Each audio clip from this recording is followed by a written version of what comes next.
Ini kita langsung ya kepada narasumber yang pertama, yakni Ustadz Muhammad Rosid Aziz. Beliau adalah founder dari Developers Property Syariah yang akan menyampaikan dari perspektif pengusaha keagungan Rasulullah. Nah, saya sapa dulu beliau ini. Assalamualaikum Ustadz Rosid Aziz. Ya, waalaikumsalam warahmatullahi wabarakatuh. Iya, saya juga ini bolak-balik kepencet mute-nya ya. Apaan pemirsa sekalian ya. Baik, Ustaz Rosid, ini tentang keagungan Rasulullah yang ini dilihat dari perspektif pengusaha. Nah, jenengan ini adalah founder dari Developer Property Syariah yang sudah terkenal ya. Nah, ini langsung saja pemirsa bisa menyimak. Yang ini sudah ada dari Jember, dari Malang, Surabaya, insya Allah sudah senusantara ini Ustaz Rosid. Sehat nggih Ustaz? Siap, alhamdulillah. Alhamdulillah. Nggih, bisa langsung ada PowerPoint nggih jenengan? Ada sedikit. Alhamdulillah. Nggih, ini dibantu panitia untuk live-kan PowerPoint-nya. Nggih, pemirsa Kafah Channel, mari kita simak bersama-sama keagungan Rasulullah perspektif pengusaha oleh Ustadz Muhammad Rosid Aziz. Apa tuh Ustaz? Baik, bismillahirrahmanirrahim. Assalamualaikum warahmatullahi wabarakatuh. Waalaikumsalam. Alhamdulillah rabbil alamin. Alladzi arsala rasulahu bil huda wa dinil haqq liyudhhirahu 'ala dini kullih walau karihal kafirun walau karihal musyrikun walau karihal munafiqun asyhadu an la ilaha illallah wa asyhadu anna muhammadan abduhu wa rasuluhu la nabiyya ba'dah.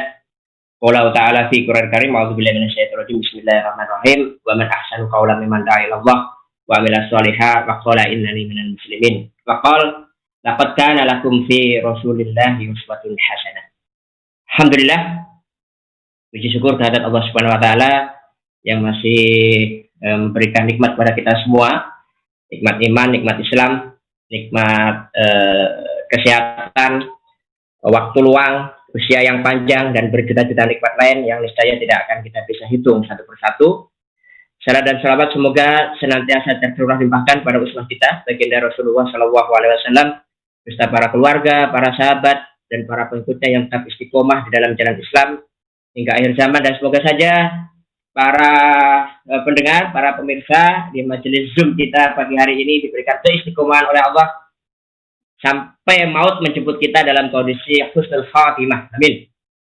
Bapak-bapak, ibu-ibu, dan teman-teman sekalian yang saya hormati karena Allah, alhamdulillah kita bulan ini memasuki bulan yang istimewa, ya, bulan Maulid Nabi begitu ya. Kalau di beberapa daerah itu penyelenggaraan Maulid bahkan bisa sampai nanti selesai ya, Rabiul Awal begitu ya. Alhamdulillah pagi ini saya ingin menyampaikan sedikit tentang perspektif pengusaha ya, mengenai keagungan Rasulullah SAW di tengah situasi yang kurang kondusif ya, yang melanda negeri kita, baik dari sisi politik ya, ekonomi, termasuk juga aspek kesehatan, dan termasuk juga di dunia internasional di mana junjungan kita yang mulia ini direcehkan, dihina, sementara sebagian besar kaum muslimin, penguasa kaum muslimin tidak bisa berlaku atau berbuat apapun mengenai penghinaan ini.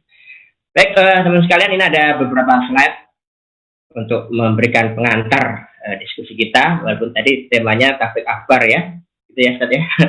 Nah, perkenalkan, nama saya Rosid Aziz, saya di founder CEO Developer Property Syariah yang sekarang mengusung konsep syariah ya, tanpa bank, yang sudah 600 lebih proyeknya dan terbukti, alhamdulillah. Kemudian saya juga saat ini diamanai memegang sebagai ketua umum pengusaha Ridho Syariah, sebuah komunitas pengusaha juga ya, selain di beberapa yang lain. Baik, kawan-kawan sekarang, bapak-bapak dan ibu-ibu yang saya muliakan, bahwa sebagaimana tadi dalam Al-Quran, laqad kana lakum fi Rasulillahi uswatun hasanah, bahwa Rasulullah adalah teladan ya, kebaikan di dalam semua urusan. Ini luar biasa ini, uniknya ini. Teladan dalam semua urusan kebaikan, di dalam kemiliteran ini juga beliau Rasulullah SAW adalah teladan yang paling bagus gitu ya. Kemudian sebagai kepala negara, sebagai kepala rumah tangga, sebagai suami, termasuk dalam perspektif yang ingin saya sampaikan ya, sebagai pengusaha, pebisnis, ini juga luar biasa keteladanan yang kita bisa ambil dari sosok manusia yang mulia ini ya, ini Rasulullah SAW. Termasuk dalam tentu saja urusan bisnis, urusan perdagangan, urusan kekayaan. Bahkan uniknya, kadang Rasulullah itu dijadikan keteladanan untuk sesuatu yang seolah-olah kontradiktif. Contohnya, orang-orang kaya itu meneladani Rasulullah, sebagaimana orang miskin juga meneladani Rasulullah. Ini kan seolah-olah kontradiktif. Tapi memang itulah luar biasanya ya. Jadi sebagai pengusaha, sebagai waktu itu juga sebagai misalnya ini juga bisa keteladanan dari orang-orang yang bekerja atau bermitra bisnis ya, termasuk tadi yang saya bilang orang kaya meneladani Rasulullah, orang miskin pun meneladani Rasulullah. Jadi sosok yang benar-benar sempurna, yang luar biasa. Nah, saya pagi hari ini menyoroti dari sisi perspektif bisnis, perspektif perdagangan dan kekayaan ya, semoga bisa memberikan sebuah gambaran bagaimana figur Rasulullah itu memang sosok yang mulia, yang sempurna, yang bisa dijadikan sebagai keteladanan di semua aspek urusan kebaikan. Nah, dalam konteks perdagangan, bahwa Rasulullah adalah seorang pedagang yang luar biasa nih, tangguh. Ya, sejarah ini kita bisa temukan di banyak kitab-kitab syurah begitu ya. Misalnya ketika usia 8 tahun, ya Muhammad SAW ini sudah mulai hidup mandiri. Usia 8 tahun, ya masih kecil, udah mandiri karena memang ditinggal ayahandanya ketika masih dalam kandungan, udah ditinggal ibundanya ketika di usia 6 tahun, 8 tahun itu sudah mandiri. Setelah diasuh oleh Abdul Muthalib, kemudian diasuh oleh Abu Thalib pamannya. Nah, di usia 12 tahun ikut magang, ya, ikut berbisnis yang diajak oleh pamannya Abu Thalib, internship ke luar negeri. Ada beberapa daerah atau negara ya, dalam konteks sekarang yang pernah dikunjungi oleh Rasulullah. Yang pertama itu adalah di Busra, di Damaskus. Ini sekarang masuk wilayah Syria, ya. Dulu kita kenal dengan istilah Syam. Syam ini kan sekarang terbelah menjadi beberapa negara. Ada Lebanon, ada Suriah, ada Yordania, ya, termasuk juga Palestina, itu kategorinya lah negeri Syam. Dan Rasulullah perjalanan pertama kali ekspedisi untuk ikut bisnis itu diajak oleh pamannya ke negeri Syam. Ya, kemudian tercatat juga Rasulullah ke Busra sekarang masuk Irak, ya.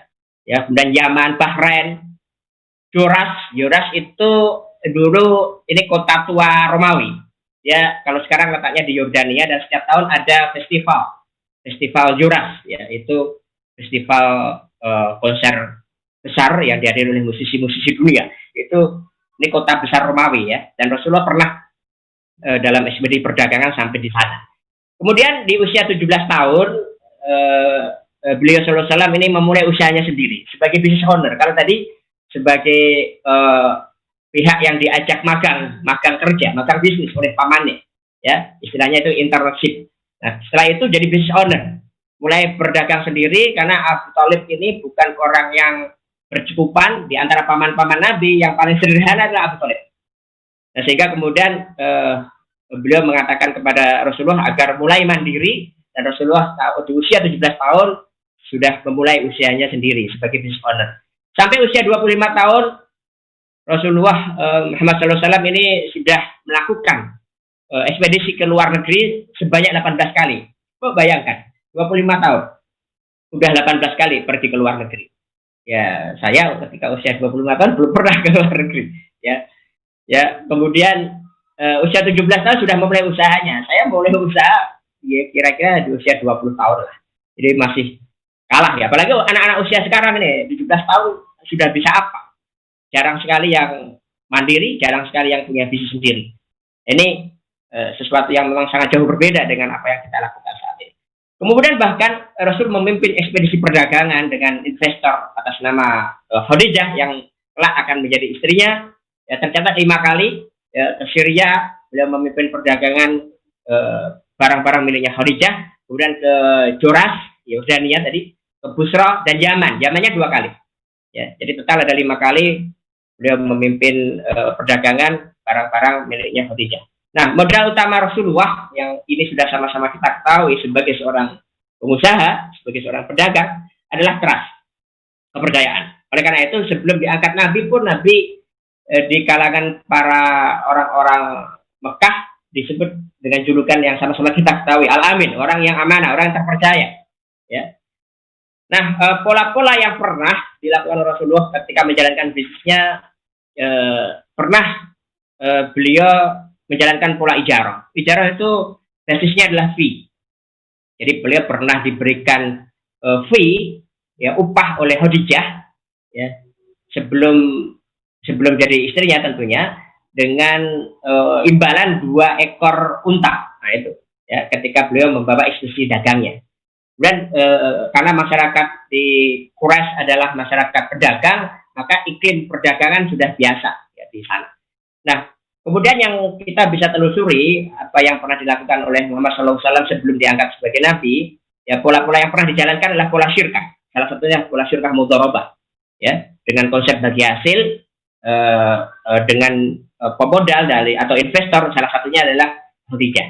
Ya, jadi ini bisnis yang sebenarnya ini tidak perlu modal. Ya, kalau kita telusuri bisnis tanpa modal ini kan sebenarnya banyak variannya. Ya. Samsaroh itu juga bisa tanpa modal sebagai maklar. Ya. Ijaroh, ya, itu juga tentu tanpa modal juga. Termasuk syirkah, ya, kerjasama bagi hasil ini juga bisnis tanpa modal. Karena modal utama Rasulullah ketika menjalankan usahanya sebagai pengusaha waktu itu adalah trust, kepercayaan. Ya, alamin. Sesuatu yang langka saat ini. Dan sesuatu yang sangat berbeda dengan mindset pengusaha yang saat ini. Memang mindsetnya pakai bank. Kalau nggak pakai bank, bagaimana dapat modalnya? Kalau nggak pakai bank, bagaimana bisa berkembang bisnisnya? Ini tentu berbeda dengan apa yang dilakukan oleh para sahabat, ya, dan tentunya juga Rasulullah SAW ketika mengembangkan bisnisnya. Nah, singkat cerita, ini nggak banyak, slide-nya cuma 10 ya. Kemudian Rasulullah ini menikah, ya, dengan sesuatu yang luar biasa juga maharnya. Maharnya levelnya level pengusaha. Nah, ini untuk introspeksi kita ini.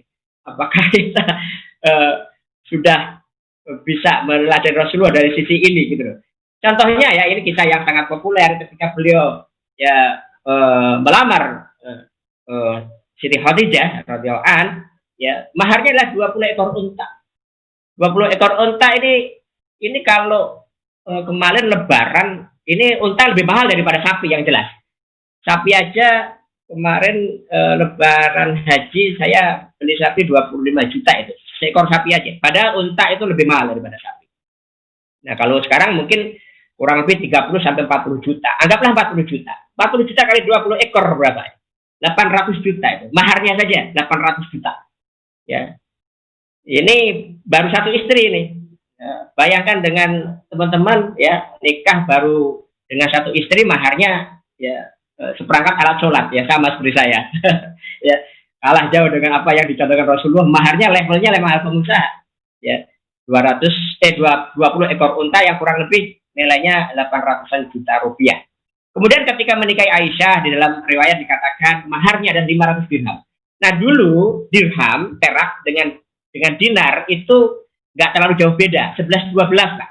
Makanya nisab di dalam zakat perdagangan, ya, itu menggunakan 2 pendekatan dirham, yakni nisabnya 200 dirham, atau, ya, 20 dinar. Ya. Kenapa 200 dirham dan 20 dinar itu hampir-hampir sama nilainya? Kalau sekarang jauh berbeda, karena perak sekarang sudah jauh turun. Ya, kalau dulu kurang lebih setara, ya, antara 200 sampai tadi 200 dirham dengan 20 dinar itu kurang lebih sama nilainya.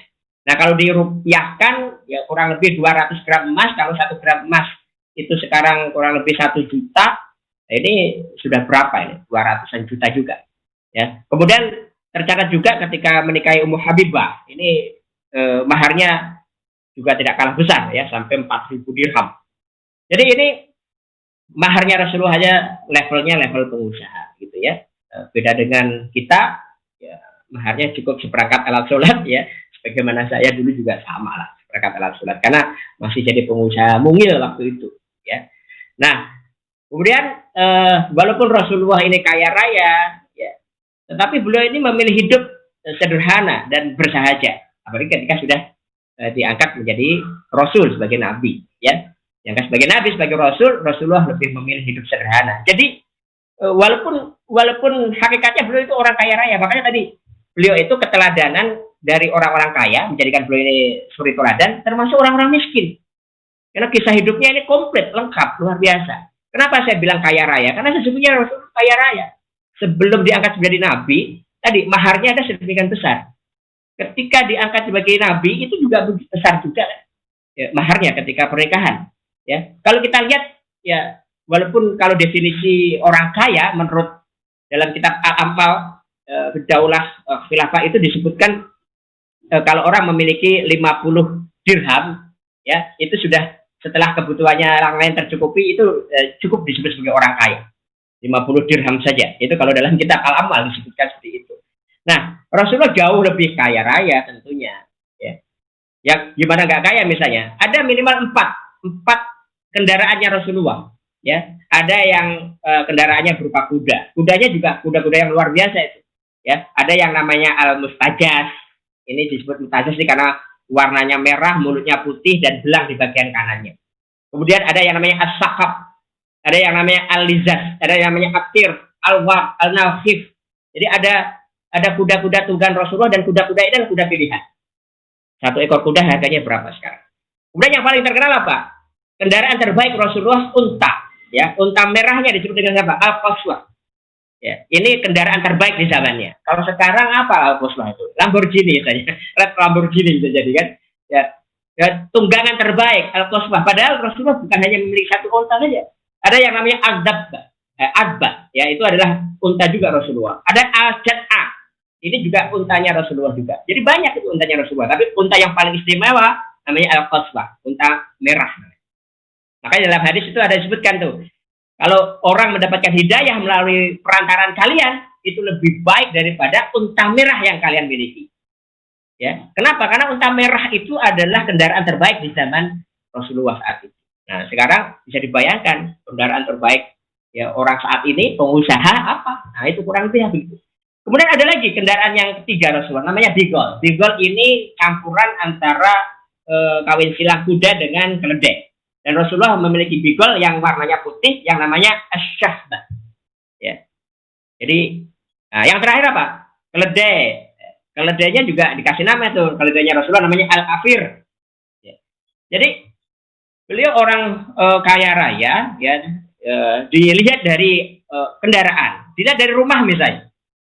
Ya, pernah dalam satu waktu Rasulullah itu memiliki 9 orang istri dalam waktu yang bersamaan, ya. Karena Khadijah itu meninggal, wafat lebih dulu, setelah itu Rasul menikah. Nah, dalam waktu yang kurang lebih bersamaan itu beliau punya 9 sampai 10 istri di waktu yang bersamaan. Dan rumahnya kan masing-masing punya. Karena masing-masing istri ditempatkan di rumah masing-masing. Artinya apa? Rumahnya ada 9 atau 10 rumah gitu. Ya, kalau bukan orang kaya bagaimana? Ya, bisa menyiapkan rumah ya sedemikian banyaknya untuk istri-istri beliau. Tetapi beliau memilih hidup sederhana dan bersahaja. Tidak seperti kita. Ya, kita ini terpaksa hidup sederhana karena nggak punya gitu kan. Tapi kalau Rasulullah itu awalnya memang kaya raya, tapi kemudian memilih hidup sederhana. Bahkan di akhir hayat Rasulullah SAW, beliau ini tidak meninggalkan apapun juga. Ya, ketika sakit dan beliau masih menjumpai ada beberapa harta beliau, ya beliau tersadar, terbangun dan minta kepada istrinya, ya Ummul Mukminin Aisyah untuk membagikan, ya, karena beliau ingin berpulang tidak membawa apa-apa. Bahkan ada satu riwayat yang penting untuk kita ketahui, Rasul ketika wafat masih meninggalkan hutang ketika beliau membeli bahan makanan dari seorang pedagang Yahudi dan beliau menggadaikan baju besi beliau, baju perang beliau, dan hingga wafat beliau belum menebusnya. Ya, dalam riwayat lain diceritakan ini akhirnya ditebus oleh Abu Bakar As-Siddiq. Nah, jadi beliau ini secara pribadi awalnya kaya raya, tetapi memilih hidup sederhana dan bersahaja. Walaupun memang ada aktivitas-aktivitas perdagangan yang tetap dilakukan setelah beliau menikah, ya, tapi begitu diangkat sebagai nabi, beliau fokus dakwah. Nah, oleh karena itu Ini kasus yang hampir mirip juga seperti Abu Bakar As-Siddiq. Abu Bakar As-Siddiq ini kan dulu ketika diangkat menjadi khalifah pertama kali beliau malah pergi ke pasar. Hari pertama dinas langsung pergi ke pasar. Maka ketemu sama Umar bin Khattab, ditegur sama Umar. Ya kalau engkau pergi ke pasar, siapa yang ngurusi negara? Ya, lantas dibalik lama Abu Bakar, kalau aku nggak pergi ke pasar, bagaimana dengan nafkah ya keluargaku? Maka sejak ya itulah yang namanya kepala negara diizinkan atau dibolehkan diberikan tunjangan atau subsidi oleh negara untuk menjalankan aktivitasnya. Nah ini cikal bakal ya kepala negara atau pejabat boleh digaji. Nah jadi itu. Kemudian kunci sukses bisnis ya dalam perspektif pengusaha, yakni Al-Amin tadi yang jabatan yang dilekatkan pada Rasulullah, yakni apa? Trust, ya, kepercayaan. Apa saja faktor trust yang sedikit saya ingin sampaikan yang kita bisa coba gali dari apa yang keteladanan yang kita bisa jumpai pada Rasulullah. Ada trust factor. Trust faktornya adalah yang pertama intention. Intention adalah niatan yang lurus, yang baik, ya, yang mulia. Jadi kalau kita berbisnis, ya, sebagaimana Rasulullah berbisnis dengan niatan yang baik. Sahabat juga begitu. Jadi harta itu taruh saja cukup dalam tangan kita, dalam genggaman kita. Ya, jangan ditaruh di hati kita. Banyak kecewanya kalau harta itu ditaruh di hati kita. Ya, cukup taruh di dalam tangan kita. Makanya doanya para sahabat begitu. Ya Allah, berikanlah harta. Ya cukup dalam genggaman tanganku. Berikan dunia ini dalam genggaman tanganku. Tapi tidak di dalam hatiku. Jadi tidak kecewa amat kalau memang ada ketipu segala macam. Ya, intention dan dunia bisnis memang dunia yang memang pragmatis gitu ya. Maka ini diperlukan niat yang lurus. Walaupun niat itu memang yang bersangkutan saja yang tahu. Ya, di dalam hadis katakan nahkumun bidzohir. Ya, kalian hanya diminta menghukumi dohirnya saja. Mengenai niatnya, ya ini ya hanya yang bersangkutan yang tahu. Maka kalau kita berbisnis, kalau ingin mencontoh Rasulullah, tetapkan niat yang benar, ya, niat yang baik, niat yang mulia. Yang kedua, integriti. Integritasnya Rasulullah luar biasa, attitude-nya Rasulullah luar biasa. Nah, makanya jadi dikatakan laqad kana lakum fi Rasulillah uswatun hasanah. Ya, ini adalah suri toladan yang baik, termasuk dari sisi integritasnya. Sebelum diangkat dari Rasul pun Nabi terkenal integritasnya, attitude-nya, kejujurannya, amanahnya, terpercayanya. Ya, luar biasa ini. Ya, hari ini sangat langka nih pedagang, pengusaha yang jujur, ya, apalagi meneladani baginda Rasulullah SAW dari sisi integritasnya. Dan integritas ini adalah modal paling besar, ya, yang dimiliki oleh pengusaha harusnya. Ya, integritas. Ya, seiring dengan kemusliman kita harusnya terintegrasi, terinternalisasi. Ya, kejujuran kita, amanah kita, ya, profesionalitas kita, dan lain sebagainya. Yang ketiga, capacity dan capability. Kapasitasnya, orang kalau hanya sekedar integritasnya baik, dia jujur, amanah, tapi kalau dia tidak punya skill, nggak punya keahlian, nggak punya kapasitas, nggak punya kapabilitas, ya maka bagaimana dia bisa mengelola bisnis? Dan Rasulullah terbukti, ya dalam perjalanan bisnis yang dilakukan oleh beliau, ini kapasitas beliau dalam berbisnis luar biasa. Ya, salah satu yang digemari adalah bahwa beliau itu kalau jual beli, ya karena ada 3 model transaksi yang diberikan oleh Allah di dalam hadis riwayat Ibnu Majah, dikatakan salah satunya adalah jual beli tanpa tunai, ya, jual beli tidak tunai. Ya. Kemudian yang kedua adalah muqaradah. Ya, muqaradah ini salah satu jenis syirkah yang dalam di daerah lain disebut dengan mudharabah. Jadi muqaradah atau qirat itu sama seperti mudharabah. Ini bahasa lain dengan syirkah gitu ya. Nah, itu adalah jenis-jenis transaksi yang diberkahi oleh Allah, ya, sebagaimana hadis yang diriwayatkan oleh Ibnu Majah yang disampaikan oleh Nabi. Jadi kapasitas jual belinya. Kalau sekarang sih skill, ya, skill marketingnya, skill produksinya, ya, skill jualannya ini oke. Yang terakhir apa? Track record. Ada istilah begini, bisnis follow track record. Ya, money follow track record. Uang itu mengikuti track record. Ya, bisnis itu mengikuti track record. Ya. Jadi kalau track record kita ancur-ancuran, dikenal sebagai orang yang sering bohong, ya, tidak amanah, ya, percayanya bagaimana kemudian orang bisa mempercayakan kepada kita? Bank saja pasti juga nggak mudah mengucurkan kredit, gitu ya. Ya, ini kalau istilah di saat ini perbankan. Nah, kita tidak pakai konsep perbankan karena Rasulullah dan para sahabat itu nggak pernah pakai perbankan untuk bisa menjadi kaya raya dan sukses di dalam dunia bisnis. Tapi track record-nya ini yang bisa dilihat. Jadi membangun reputasi itu butuh berbilang tahun bahkan. Dan reputasi Rasulullah dimulai di usia 12 tahun. Berbisnis, berdagang, ya, membangun dari awal track record-nya. Ya, jadi membangun track record itu reputasi.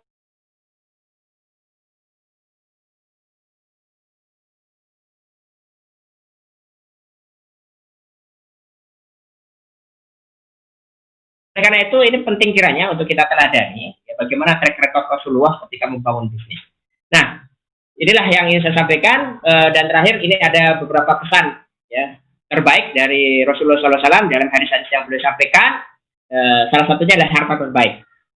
Ya, Rasulullah berpesan kepada salah seorang sahabatnya yang namanya Amru. Ya, beliau kata, wahai Amru, sebaik-baiknya harta adalah harta yang dimiliki oleh orang yang soleh. Sebaik-baiknya harta adalah miliknya orang soleh. Jadi orang soleh itu nggak ada apa-apa, nggak masalah punya harta yang banyak.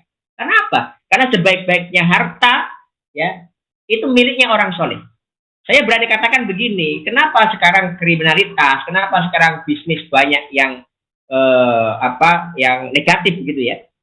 Karena kekayaan itu saat ini bukan dipegang oleh kaum muslim. Ya.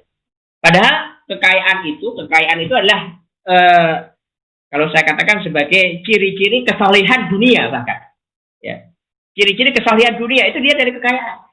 Kalau orang, kenapa sekarang bisnis ada bisnis, misalnya ada orang bikin pabrik rokok, bikin miras, bikin tempat hiburan malam, diskotek segala macam. Ini kan nggak mungkin kalau kekayaan itu dimiliki oleh orang soleh.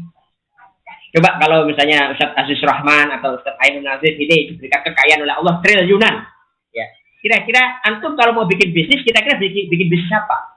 Pasti bikin bisnis yang bisa menghantarkan kita kepada ketakwaan, kepada amal jariah yang tetap mengalir terus ya dari harta kita, ya kan? Apa misalnya bikin sekolah Islam terpadu, bikin rumah sakit Islam, bikin perumahan-perumahan berkonsep syariah, ya, atau dagang herbal atau apapun itu, ya, travel haji umroh. Jadi bisnis yang bisa mendatangkan kedekatan kita pada Allah. Gak mungkin antum ya atau orang-orang soleh ini diberikan kekayaan yang luar biasa oleh Allah kemudian bikin pabrik rokok, bikin misalnya pabrik miras, bikin diskotek misalnya. Gak mungkin, mustahil itu kalau kekayaan dipegang oleh orang-orang soleh. Makanya ini penting ya. Bahkan untuk sesuatu yang mubah saja itu nggak mungkin. Misalnya apa? Membeli klub bola. Coba, klub bola itu sekarang dibeli oleh Syekh Timur Tengah dengan jumlah yang fantastis. Paris Saint-Germain, Manchester City, siapa lagi itu? Ya, seorang Neymar saja dibeli 3 triliun. Lu bayangkan kita punya 3 triliun untuk beli pemain bola cuma satu dapatnya. Neymar itu ya. Nah, kalau kita punya duit segitu gede, ngapain untuk beli klub bola? Untuk sesuatu yang mubah saja kita tidak akan lakukan, apalagi sesuatu yang haram. Ya, jadi harta terbaik adalah harta miliknya orang yang soleh. Sebaik-baiknya harta adalah harta yang dimiliki oleh orang soleh. Yang kedua, ya, transaksi terbaik. Rasulullah bersabda, rahimallahu rajulan samhan idza ba'a. Allah merahmati seseorang yang ketika menjual itu dengan mudah. Ya, enggak sulit lah, ya. Samhan idza ba'a wa idza ishtara, mudah juga ketika membeli. Ketika membeli mudah, enggak dipersulit. Gak ribet, gak seperti BI checking lah kurang lebih. Ya, wa idza qadha, dan mudah juga ketika menuntut haknya atau menagih hutangnya. Nah ini dipraktikkan Rasulullah. Dagangnya juga mudah, ya. Membelinya juga mudah. Ketika menagih haknya, menagih piutangnya, itu juga mudah. Ya, ini jadi pegangan ya bagi para pebisnis karena transaksi terbaik adalah ketika orang menjual dengan mudah, memudahkan. Ya, kemudian membeli itu juga mudah dan menagihnya dengan cara yang mudah. Terakhir di slide saya, ya, pengusaha terbaik. Ini ada pujian dari Rasulullah SAW buat para pengusaha, ya, bahwa pengusaha yang shadiqul amin, ya, yang terpercaya, yang jujur, ya, kelak nanti akan dikumpulkan, ya, bersama para nabi, para siddiqin dan orang-orang yang syahid di jalan Allah. Ya, akan bertetangga dengan mereka. Jadi pengusaha yang jujur dan amanah terpercaya, kelak akan habis siaran di sini. Kelak akan dijadikan tetangga 3 manusia istimewa. Ya, di surga. Siapa dia? Para nabi, siddiqin, dan syuhada. Nah, jadi 3 manusia istimewa ini nanti akan menjadi tetangganya pengusaha-pengusaha yang jujur dan terpercaya, yang amanah. Dan inilah ganjaran yang sangat besar. Ya, kenapa? Karena ganjarannya adalah surga seluas langit dan bumi, ya, dan bertetangga dengan 3 manusia istimewa. Oleh karena itu pasti berat. Jadi pengusaha yang jujur, jadi pengusaha yang terpercaya dan amanah itu pasti berat. Kenapa berat? Karena hadiahnya surga seluas langit dan bumi dan bertetangga dengan orang-orang istimewa, ya ini kali kalangan nabi, siddiqin dan syuhada. Kalau hadiahnya ringan, ya paling kipas angin, paling mentok sepeda. Suruh nyebutin nama-nama ikan, 5 sebutkan. Nah, itu mudah. Nah, tapi kalau hadiahnya besar, yakni surga seluas langit dan bumi, apalagi bertetangga dengan nabi, siddiqin dan para syuhada, inilah ya tantangan, challenge ya dari Rasulullah SAW yang diberikan kepada pengusaha yang dia jujur dan terpercaya. Baik, itu saja yang saya sampaikan karena waktunya singkat dan masih ada 7 pembicara yang lain. Terima kasih. Jazakallahu khairan katsiran. Saya akhiri dari Taufik Walhidayah. Assalamualaikum warahmatullahi wabarakatuh. Waalaikumsalam warahmatullahi wabarakatuh. Baik.